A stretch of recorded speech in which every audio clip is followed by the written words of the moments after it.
Hello and welcome to round 2 of the Parenting Roundabout podcast. I'm Terry Morrow and I'm here with Catherine Haleko. Say hi, Catherine. Hi. Usually on this podcast we talk about parenting issues, but once a week Catherine and I like to get together to discuss TV, movies, books, and other entertainment topics because it's nice to talk about something other than parenting for a change. This week we have an episode of The West Wing, and we also have an episode of a new Netflix series from an old friend. But first, we're continuing our catch-up watch of another Netflix series, One Day at a Time, that people in my podcast queue will not stop talking about. So it's like The Good Place before it. It's good that we can watch it and get into the cultural conversation. So this week we watched episodes 3 and 4 of season 1, No Mass and A Snowman's Tale. What did you think of these episodes, Catherine? Well, I'm really having a hard time not comparing the show to The Good Place, which is really unfair. Yeah. Like, it's good and it's fine, but it's not like, oh my gosh, I can't wait to watch another one. Yes. You know, as we talked about last week, I really like especially the two actresses in the lead roles. Yes. Justina Machado and, of course, Rita Moreno. Yeah. But I don't know. I mean, like this one, the first one, No Mass, or play on words, No Mas in Spanish, which means no more. Mm-hmm. You know, the sort of main plot was the Justina Machado character not wanting to go to church, and the sort of conflict with her mother over that, and you know the sort of climactic scene where Lydia, the mother, tells her daughter how she prayed for her every day when she was in Afghanistan, and she came home safe, and so that's how she knows that God protected her and that God exists. You know, it was very moving, but then the next minute she agrees to only go to church 3 times a year. I was like, I don't think she would do that at all. No, it seemed to me like a thoughtful examination of the issue of religion written by people who are all on one side. And so they come up with the grandma's version, but it's very easy for them to have her abandon it because I don't feel like they particularly are on her side. I felt like it was, you know, which you read a lot of. It's like, I don't feel like there was a staunch practicing Catholic in that room to articulate why we go to Mass. And, you know, I was also thinking that, wasn't it like 2 episodes ago where it was brought home on this young woman that she had to participate in this cultural tradition that she didn't believe in because it was important to her loved ones. And now here the theme seems to be, what the hell, go hiking on Sunday. It's fine. Right. You don't have to do it your mom, who does so much for you.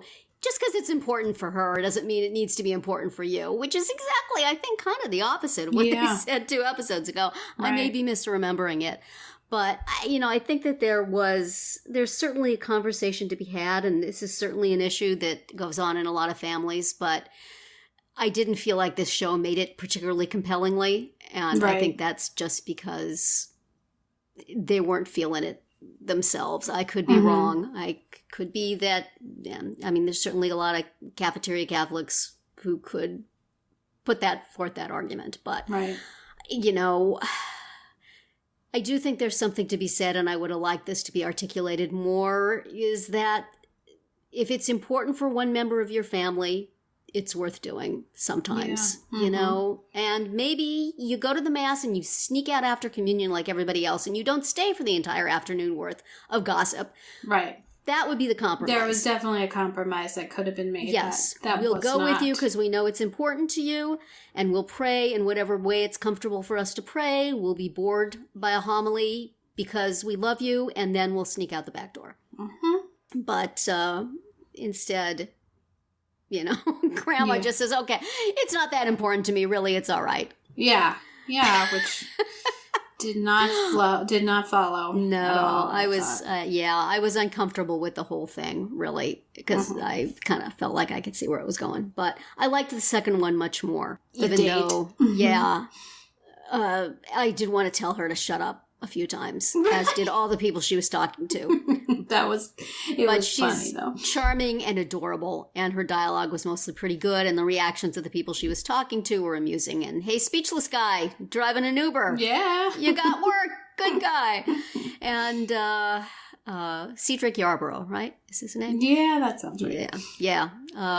Nice to see you someplace else. I have 25 episodes of Speechless on my DVR right now, but until I catch up with them... Right. Hey, Uber guy. So it was, I enjoyed that one more.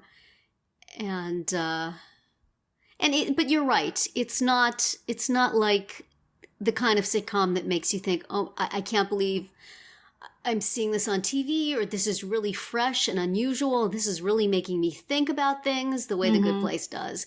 It's a good, solid, serviceable sitcom. And there's nothing wrong with that. As I said last week, yes. It's, it's well done for what it is, which is, sort of ordinary. I watch a lot of things that fall into the solid and serviceable category. I bear them no ill will. But, if I have to ration out my TV time, if we weren't watching this for the podcast, I think I would say, that's enjoyable, good on it, I wish it well, and then not watch it anymore. So, but one of the showrunners tweeted the other day asking everybody to go watch 4 episodes in the next few days because it was possible that it wasn't going to get renewed. So we'll see. And in the time between that and now, they gave Ryan Murphy like $300 million to make a show for them. So yeah. Which I absolutely will not watch. So maybe they're going to do me a favor Netflix. And cut this thing that I might watch for this thing that I definitely won't, and free up my time and maybe my Netflix dollars. But no, I mean, this is I really, really enjoy Rita Moreno and the tremendous amount of fun she's having.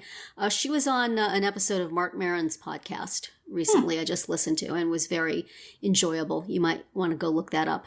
Okay. It's talking about her long career in Hollywood and some of her life experiences. Ooh, yeah. That'd definitely be fun to listen to. Yeah, but she's hilarious on this and such a pro. Oh my gosh, yes. But the mom also, the actress who plays the mom also does very well. The two, I enjoy the two of them most. I'm still not feeling the kids particularly. Yeah. And Schneider, I just don't get him at all.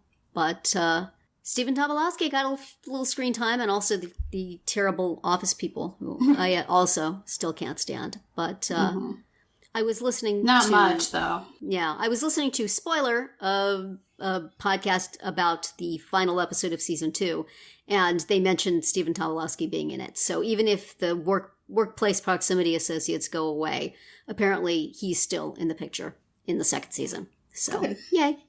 Okay. Just a little dollop of him in every episode would be good. Just a little garnish. Just a taste, yeah. So, but we shall soldier on watching it, right? Yeah. Because it's perfectly enjoyable and pleasant, and there's nothing wrong with it at all. And if the arguments in their issue-oriented episodes are too simplistic, that's consistent with the original version. So, right, exactly. You watch a Norman Lear sitcom, you got a pretty good idea what the bias is going to be, and you take it for what it's worth. So, I guess, is there anything else you want to say about these 2 episodes? I don't think so. It did introduce the suddenly appearing best friend with the interesting family and makeup choices. Carmen? Yes. No, she was on last time too. She was on. She? Yeah, she was on. I did not notice her then. Thought she was on. Well, maybe I'm wrong. Maybe. I don't know. No, maybe she was. I'm not. I'm a multitasking viewer, so it's possible that if somebody's in a room in a scene when I'm doing Sandbox, that I miss it. So that could entirely be the case. Well, anyway, she's there. Okay. Yeah, I feel like she was on the one with the makeup. Yeah, that could be. She got a nice deadpan way about her. Yeah, then that's the one where she was like, "Your mom's so mean. I love her," or something. That was one of these episodes. That was this one? Okay. Yeah, this was the 3rd episode. I could have sworn she wasn't new, but Entirely possible. It does I absolutely not really believe matter. you. It does not. Well, let's move on now to another series we are watching episode by episode. And that is The West Wing. This week we watched season 4, episode 15, The Inauguration Over There, which is more or less the second part of The Inauguration, part 1, which we watched last week. I don't know if part 1 is officially part of its title or if somebody just added that along the way. Because it seems weird that part 1 is called part 1 and part 2 is called Over There. Yes. Not that continuity is always this series' strong suit, but yes, from Netflix, week to week, I think you could manage it. Part 2, inauguration, part 2, Over There. Okay, then I'm going to guess that part 1, part 2 is not part of the original title. It's just a helpful guide from your Wikipedia and Netflix. Right, because on Wikipedia, they call it Inauguration Part 1 and Inauguration Over There. Yes. So they mix it. A lack of parallel that would be disturbing to Toby and Will, I would think. And copy editors are everywhere. Right. But the episode itself, I enjoyed a lot. I think it's a really good one, although I would question the styling of CJ's hair in the ballroom episodes. It suddenly developed a flip that I found unflattering. But other than that, I enjoyed it. I've been going, what did she do? Happening, Claudia? When did she have time to do that? Because she had, it was curling the other way before the speech. So she ran to the hairdresser and said, make this 30% less attractive. I got a ball to go to. I'm busy. Oh, bad hair day for Alice and Janney, I guess. And what could they do? Right. But I thought it had some good Will scenes as Joshua Malina gets absorbed. Although I never have liked that scene where he gets deputized and is a kind of a blithering idiot for a few minutes. Yes, and also, for every job in the West Wing, do they really have a ceremonial deputizing and a plaque with a proclamation in it for you to hang up on your wall? I don't know. That seems inefficient. Plus which, if you're going to have that level of pomp of the certificate all ready to go in its leather binder, I would think that you ask the guy first. Because what if he said, well, no. I'd love to, except I've taken another job and I'm due there tomorrow. Right. That this guy's been on, he's been staying at the Holiday Inn. He's been a freelancer. Right. You at least would want to say, hey, Will, if the opportunity came up, would you like to work here? I guess they just assume that, when you are asked by the president to serve, you drop everything. You serve does he have a house in California? Exactly. Maybe he has a house. Maybe he has a girlfriend. We don't know these things. But, of course, he readily accepts when given the chance, having already pushed the president to completely change American foreign policy. What can he do but say yes? Haltingly and stumblingly, but yes.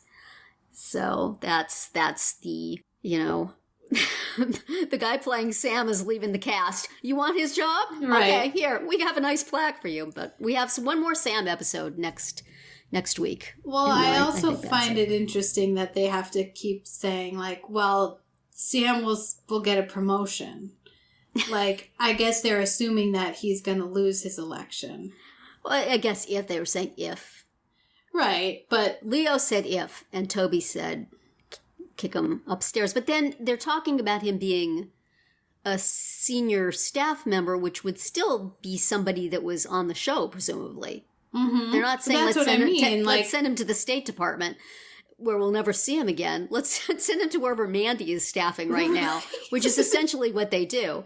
But you know what? Let's table this conversation until we see what. I'm not 100% sure how they eventually account for. Handle it. Yeah. Yeah, and I can't go any further without spoiling. So, but yeah, it is a little convenient. Mm-hmm. That guy? Oh, yeah, that guy. Where are we going to put him? Give him a better job. Right. Give him a promotion. Sure. Yeah. And, were you able to figure out which was the scene from this that I love so much that I watched it about 20 times on YouTube?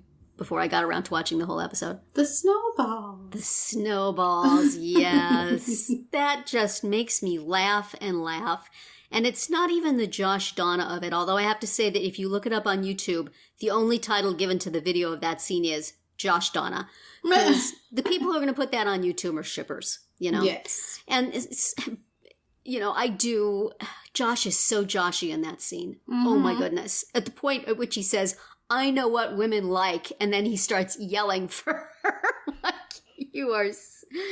But, and also, like... He figured out that she didn't do, she wasn't the source of the leak. And he was so happy that she wasn't the source of the leak, right? Yeah. But he still got to give her a little crap over. But she was doing it because she was protecting Jack. Like, yes. She wasn't, so I don't understand why Josh was like so, do you know what I mean? Like, yeah. It didn't quite follow with her, yeah, with him feeling like, okay, this means something. I don't know. I think he was glad that it wasn't her because it would severely impact her career. Yeah. But he was still going to give her a little heck over it by bellowing for her to come down. Right. And then she looked pretty. So it kind of quickly went that direction. But it's not even so much the Josh Donna of it, though a lot of that makes me laugh. It's the four wingmen. Yes, and just the kind of randomness of that group.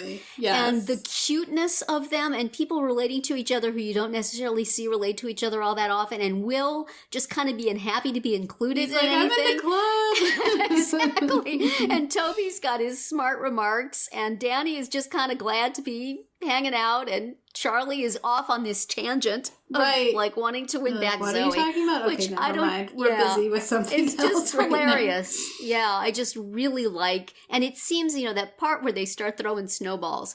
There's laughter in that does not sound to me like it's scripted laughter. It sounds like these four guys were just having a ball. Oh yeah. It seems like such a good time, and a lot of the lines in it, where he goes to ring the bell and he goes back and says the buzzer's not working, and Toby said, did you try it? And he said, no, I divined it. There's a sign, the buzzer's not working.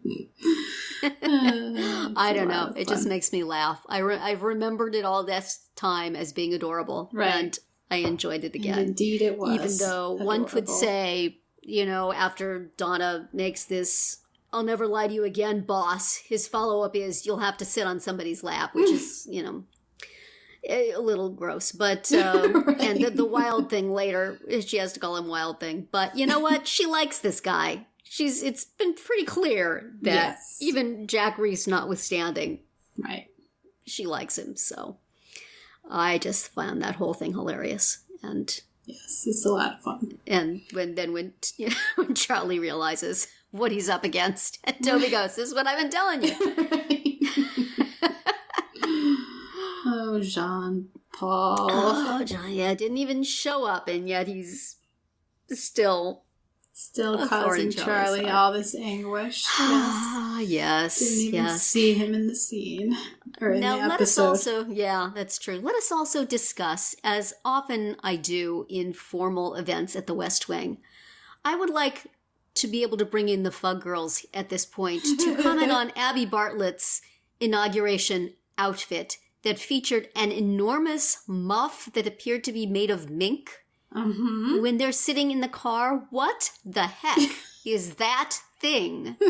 And why would you go out in public with it, number one, if you were the president's wife, number two? I mean, it looks like fur, which is going to get you in trouble. Yep. And it's just ugly. And does anybody use muffs anymore? I am often just astounded by her wardrobe choices. This is not quite as WTF as the black miniskirt and high heels she wore to Mrs. Landingham's funeral, but it's close. It's head scratching. Yeah. Did that catch your eye, or do you remember what I'm talking about? No, it's like she had a small furry animal on her lap. Yeah, they were driving it did not jump out at me. Oh, so go back and look at that scene. I mean, I do think that is warmer than your basic gloves or mittens, but I'm sure it's quite warm, but but it's quite ugly. You're going to be out in public. Your husband is going to be taking an oath. People are going to be looking at you. They're going to be taking your picture. They're going to be saying, "Why does she have a dead animal in her hands?" What is that thing? Similar to the Team USA Winter Olympic gloves that they had to wear for the opening ceremony that looked like they were going to prune your tree or, fix your pipes. Is there a rodeo at the Winter Olympics? Yeah, even without the fringe, they looked like work gloves to me. They really did. They really did. I did notice that. Weird and very ugly. I do like their little cap. Their ski caps are very cute, though. Yes. Blue with the USA on them. I've been admiring them. Mm-hmm. When we're looking at people standing off to the side waiting to see if they're going to win or lose, their caps are very sharp. Right. So, anything else we have to say about the inauguration over there? Will Bailey is now a member in good standing of the West Wing. Mm-hmm. He's official. They can take the bicycles out of his office. He's staying. Do you think they will, though? Or are they going to continue hazing him? Probably. I did enjoy the window finally breaking. That was a Chekhov's window for this episode for sure, like they mentioned on the podcast. But it's also for the whole series. Yes, yeah. For the whole series, he's been throwing a ball at that thing, yeah. And it finally bought it. Mm-hmm. But need some bulletproof glass in there, perhaps. So. And so we move on.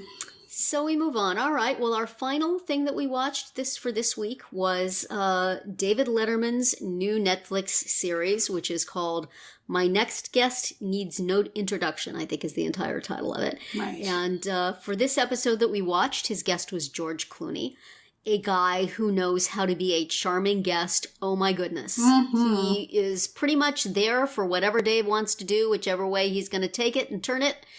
George is there being adorable. So, but speaking of adorable, then we have old man Letterman come down from the mountain with his Santa beard. Yes. And it's disconcerting, I have to say. I've been watching David Letterman since he was like a young, gap-toothed weatherman getting a morning show. And oh gosh, I mean, you're entitled to age, man, and I understand now that you're not doing a nightly show for corporate bosses. You can look any way you want, but I stand with George Clooney in saying, clean it up a little if you're coming out in public, man. Clean it up. Clean it up. Yes. That is quite unsettling. I just couldn't quite ever look. Speaking of my like eyes a kept small going to it. Animal.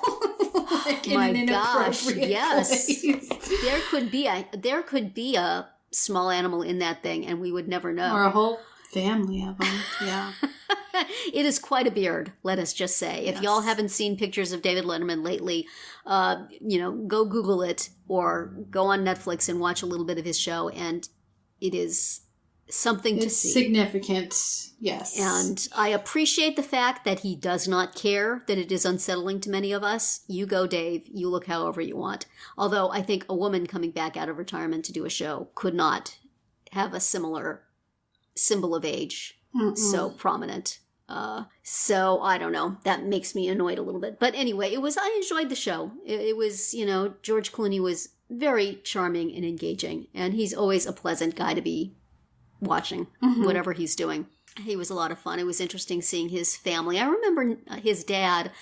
I think they were talking about his dad working in various parts of the Midwest. I'm pretty sure he was in Los Angeles at some point, because I seem to remember experiencing him as a newsman at some point. He was maybe on one of the local LA channels. This could be completely wrong, but I saw him somewhere. Maybe it was Kansas City. I don't know, but I think it was LA. So it was fun seeing him again. And, it was an interesting mix of interview. Yes. Because there was some celebrity stuff, and then there was some human rights stuff, which is, perfectly natural, since that's a big part of his life, especially now when his wife is Clooney's so active in things. Right. Yeah, Clooney's life. And it seems that Letterman, in coming back in this way, wants to have some political content in his stuff. And so this was, I feel like George Clooney was on this episode less because he is a Hollywood guy and more because they could talk about that stuff, which is fine. He's allowed to do whatever he wants to do at this point, Dave, and God bless him. But it's not as much fun for me. Right. I like to watch fun and distracting stuff in my entertainment, my sparse entertainment time, and that may be a failing of mine, but I feel like I can find stuff to make me sad and upset pretty much anywhere very easily. Sometimes you just want to sit down and watch a guy tell Hollywood stories. He has a extremely long resume of shows like Sunset Beach. I'd like to heard about them. He had like 13 failed shows or something before ER, including another show called ER. Huh. So did not know that. Yeah. Sitcom. Yeah, it was an interesting, sort of sideways move for Dave Letterman, I feel like, because, he's known for being so sort of irreverent and just goofy, and this was not that. I mean, it was, in some cases, it was a little, I don't want to say sycophantic, but it was a little over the top. And I also watched the Obama one, which is the first. Oh, did you? The first one, the first episode that he did. And because for some reason Netflix would not allow me to watch the Clooney one without watching the Obama one. So fine, I watched it and I enjoyed it. And I think Obama is good at being schmoozy and talking without he's just kind of got this down to earth thing that he can pull off. Similar to Clooney, actually. Yes. Knows how to be a good guest. Right. He definitely self-deprecating when necessary and just basically charming. Right. And Dave plays well off of that. Mm-hmm. So yeah, I enjoyed it. And then with on the Obama one, the sort of field trip was, instead of going to visit Clooney's family in Kentucky, Letterman went with Congressman John Lewis, to Selma, Alabama, and talked about the bridge and the march. And it was, I thought it was interesting, but I was a little bit like, how does it all fit together? Yeah. Of course they made the point that, like, without Lewis and without the civil rights movement, then you don't have a President Obama. But, and Dave said, in the spring that you were getting beaten up on this bridge, I was like going to the Bahamas for spring break, and he was like, I feel really bad about that. So it was Letterman trying to a little bit like assuage some of his white guilt, I guess, which is a very incongruous thing for David Letterman to be doing, right? Is. Yeah. So, but I enjoyed. I think it's one of those things where it's going to depend a lot on the person. On the guest, in terms of how they interact and how the show goes. It has to be somebody that he has a good rapport with and can roll with it, roll with the changes in tone. Right. And I'm sure these first two guests were very able to do that. I respect it in that, Dave doesn't have to do this stuff anymore. Right. He could just go back to his cabin in the woods and grow his beard longer. He's absolutely fine. So clearly he wanted to do something that he felt was worth doing. And Netflix, I'm sure, just gave him carte blanche to do whatever he wanted to do. So I feel like this is really personal. Yeah. That this was not put together by a committee. It was not something he was hired to do. It was like, okay, if I'm going to do this is what I want to do. I want to shine a spotlight on these certain things. Yeah. I want to use these guests because it gets me to here. I want to do it in a certain way. And I think that's terrific and good on him. And I hope it runs a long time and he gets everything that he wants to get out of it. I have gotten a lot of enjoyment from David Letterman over the years and am happy for him to do whatever he wants to do. Right. If it's a guest I'm interested in, I might watch it again. But I as with One Day at a Time, it's like I don't necessarily know if it's something that I would watch if I wasn't watching it for this podcast, but I wish it well. I have feel no animosity towards it. It seems like a good thing to do, and it's being done absolutely well for what it is. And I think it's fine. And I'm interested. I find it interesting that this is what he wanted to come back and do. And certainly not something that he's necessarily done before. And maybe he wanted to do more of this and he couldn't. So when he had that's great. Show. As long as you're gonna, it's nice to see somebody come back and not feel like it's, oh, they were so sad being out of the spotlight. They got to come back and grab another bit of the limelight. You feel kind of bad for those people, right? And this does not have any flavor of that at all. No, it definitely... Right down to the fact that he's keeping the beard. Yes, it feels very personal. If he was taking another grab at the spotlight, the beard would be off. The beard would have to go. He's just doing things on his terms, and I'm happy that he has the opportunity to do that. Yeah. So next week, we are going to read a book. We've been planning to read a book for quite some time, this book, and I still have not gotten it. It's expensive to download or buy, and to get it from the library, I have to renew my library card, and that means I have to leave my house to go to the library to prove to them I live in my city. And it's not always the easiest thing for me to do. So. Peeling you out of your office and your couch is challenging. That's true. I know. Although one day at a time, writers, I do leave the house once a week to go to church. So there. But I do not stay for the rest of the afternoon. I go in the evening. All right. So next week we are going to be reading A is for Alibi by Sue Grafton, who passed away a little while ago. When that happened, I asked you if you'd ever read any of her books, and you said no. So we are going to start at the beginning of the alphabet and read one. And if you like it, there's you can go read more. She didn't quite make it all the way through the alphabet, sadly. But there's quite a lot available to you should you enjoy this, which you should, because it's very good. Yeah. I have read it, although so long ago that I don't remember anything about it. So I will at some point before next week get my hands on a copy of it one way or the other.